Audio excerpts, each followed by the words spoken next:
Good morning, good afternoon, good evening, ladies and gentlemen. Again, this is Learn English with Bonaji. We teach you in a way that helps you learn and start speak the English you are learning. Tukwigisha mu buryo wiga ugatangira kuvuga Icyongereza uri kwiga. Today we are going to learn verbs. Uyu munsi tugiye kuba twakiga inshinga, action verbs, inshinga zivuga ku bikorwa. We are going to learn 200 English verbs. Tugiye kwiga inshinga 200 z'Icyongereza ndetse zisobanuye mu Kinyarwanda. Iyo tuvuga cyangwa se iyo tugaragaza ibikorwa byabaye ni inshinga dukoresha dusobanura ibyo bikorwa. Which is why you need to know verbs to help you to describe the actions. Ariyo mpamvu ukeneye kumenya inshinga zo gusobanura ibi bikorwa. Ubundi inshinga twazita umutima w'interuro.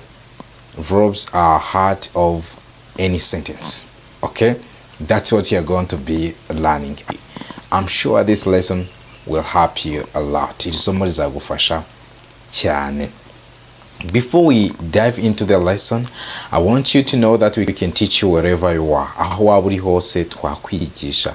If you are in USA, Canada, Europe, or any part of the world, and you feel like you want to learn with us, we can teach you via Zoom.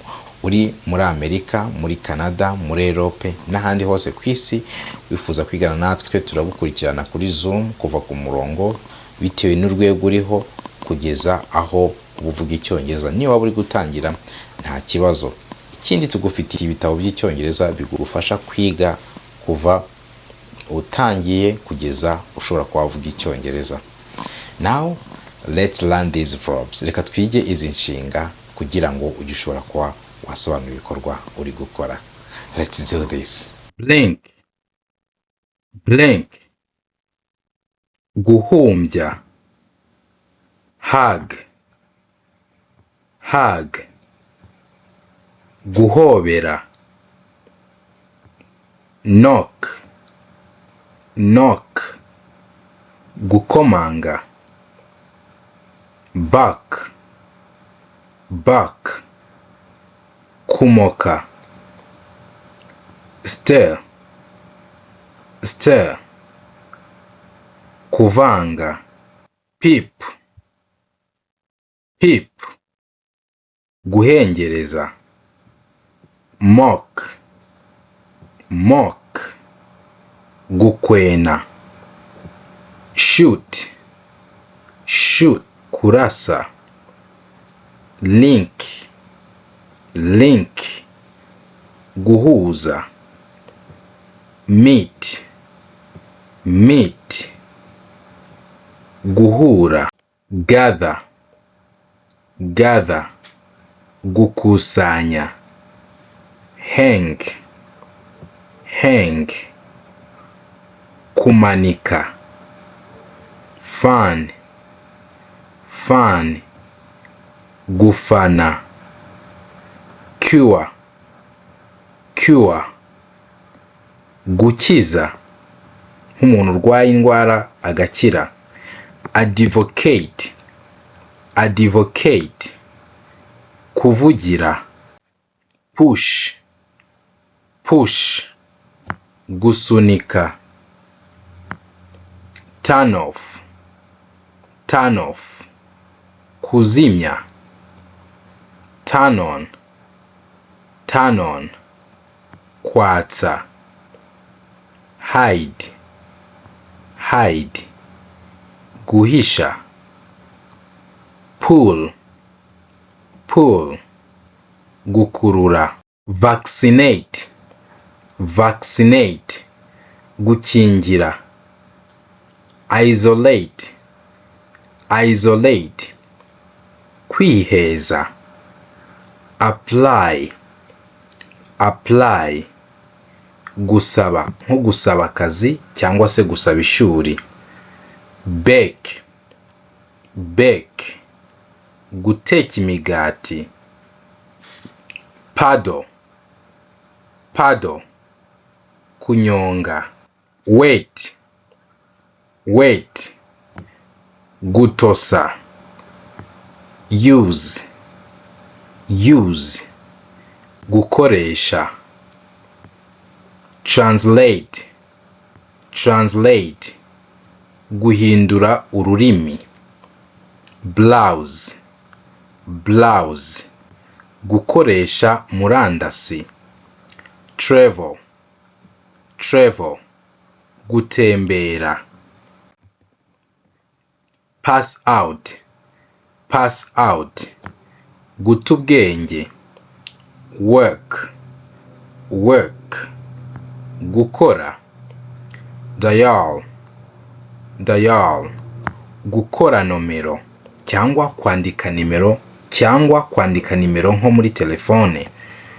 Break up, break up, gutandukana kw'abakundana. Quit, quit, kuva ku kazi cyangwa kuva ku itabi cyangwa n'inzoga. Bath, bath, koga. Prepare, prepare, gutegura. Advance, advance, kujya imbere.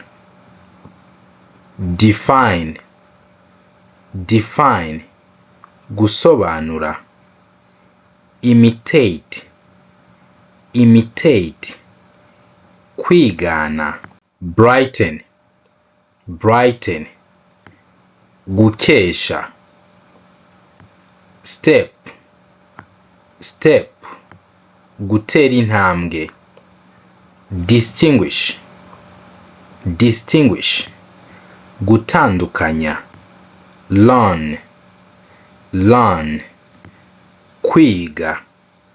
Rape, rape, gufata ku ngufu. Wait, wait, wait, wait. Here with me I have books. Mufitiye ibitabo. This is vocabulary book. Igitabo kirimo inyunguramagambo z'icyongereza ndetse n'ikinyarwanda. This is dictionary of English and Kinyarwanda. Niba mu gihe uri kuvuga icyongereza amagambo akubana makeya, this is a book that can help you. Igitabo cyagufasha mu gihe uri kuvuga ntabwo ukeneye kuba uri gutekereza ijambo ugiye gukoresha. You have to keep speaking, and this is the book that will help you with that. Iki ni gitabo kizagufasha ibyo.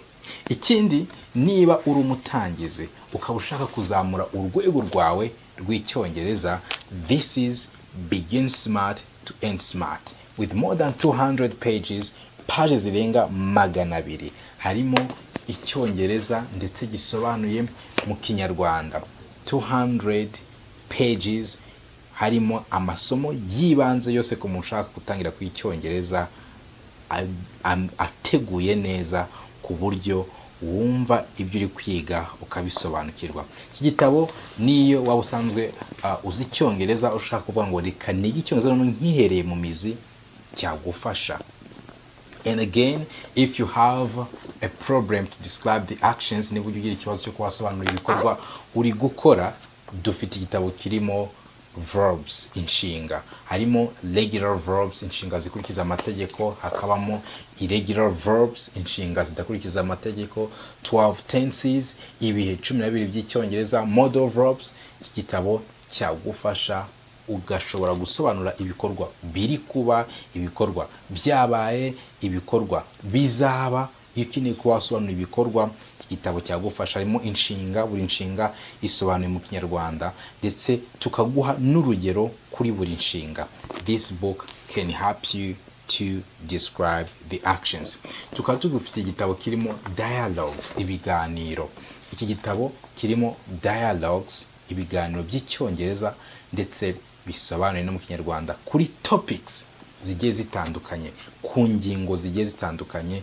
Iki gitabo cyagufasha kuko iyo tuvuga dukoresha ibiganiro. Iki gitabo rero kirimo ibiganiro ndetse bisobanuye mu cyongereza no mu kinyarwanda. If you need one of our books, uba ukeneye kimwe muri ibi bitabo cyangwa se byose ukaba ubikeneye, watumenyesha kuri 0780 29 312. Let's continue the lesson. Straddle, straddle, gutagataga. Castrate, castrate, gukona. Circumcise, circumcise, gusiramura. Breathe, breathe, guhumeka. Splatter, splatter, gutonyangiriza.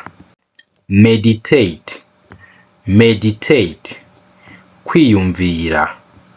Watch, watch, kureba, nko kureba filme. Reduce, reduce, kugabanya. Type, type, kwandika, nko kwandika kuri telefone cyangwa ukoresheje mudasobwa. Scratch, scratch, gushwaratura. Think, think, gutekereza. Fight, fight, kurwana. Claw, claw, gukambakamba. Clean, clean, gusukura. Swim, swim, koga. Listen, listen, kumva. Climb, climb, kurira. Cut, cut, gukata. Slice, slice, gucamo uducece. Weigh, weigh, gupima. Flee, flee, guhunga. Kill, kill, kwica. Find, find, gushaka. Zip, zip, gufunga imashini. Bark, bark, kumoka.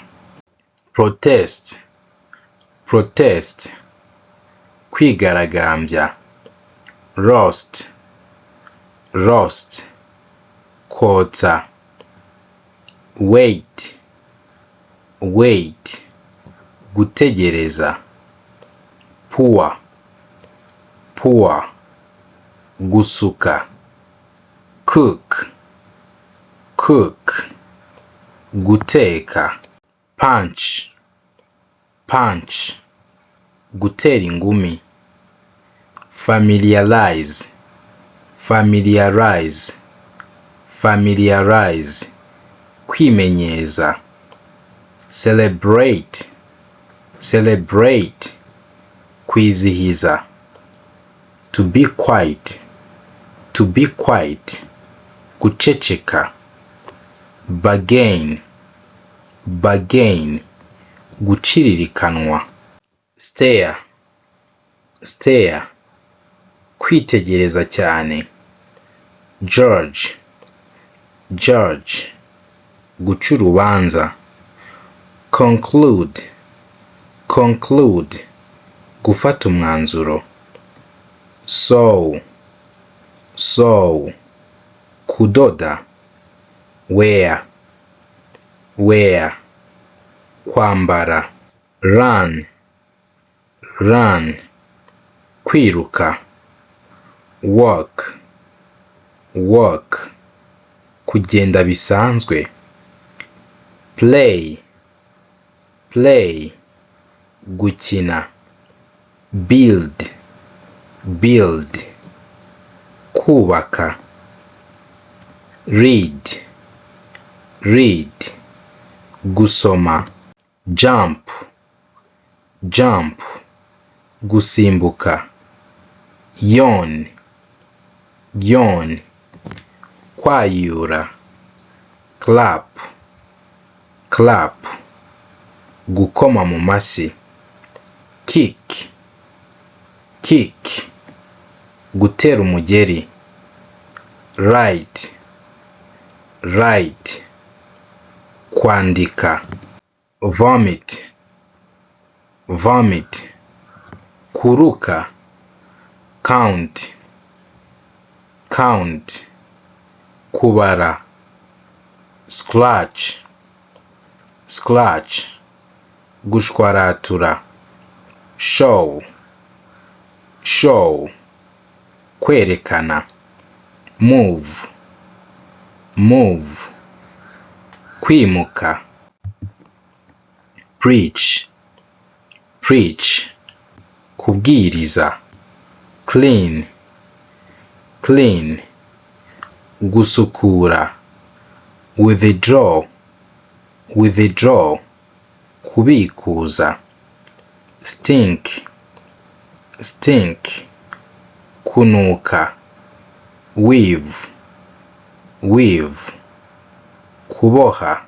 Threaten, threaten, gutera ubwoba. Publicize, publicize, kwamamaza.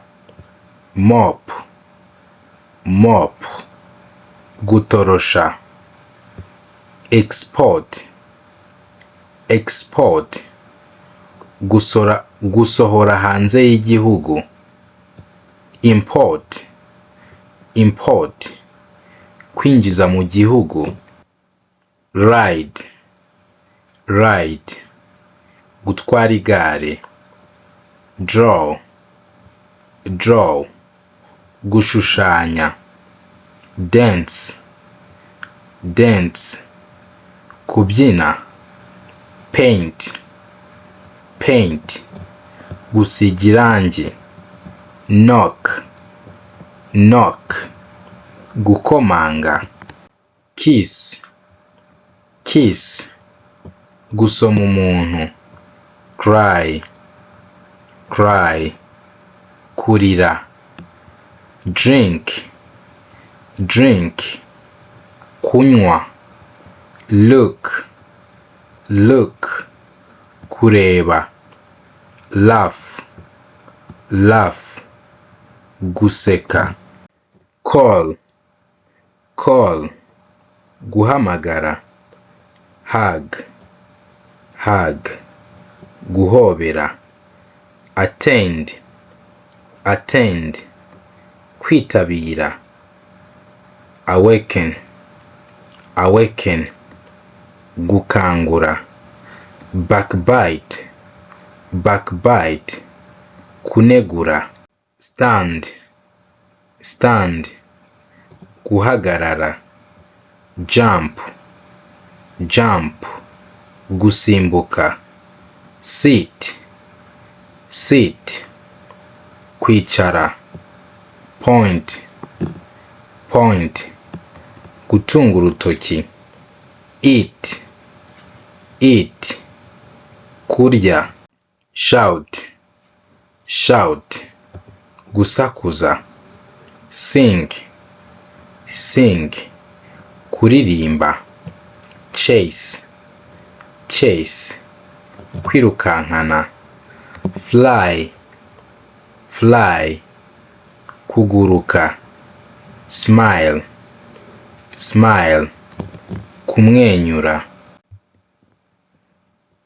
Hike, hike, kurira imisozi. Sing, sing, kuririmba. Chase, chase, kwirukankana. Hunt, hunt, guhiga.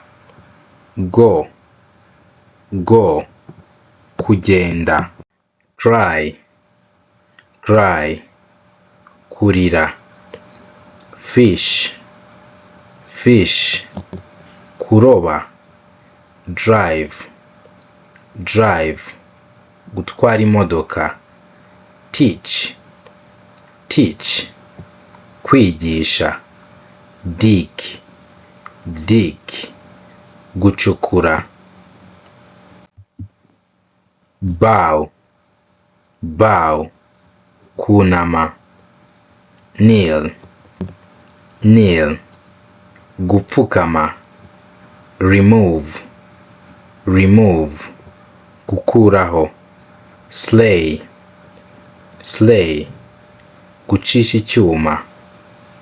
Save, save, kubika.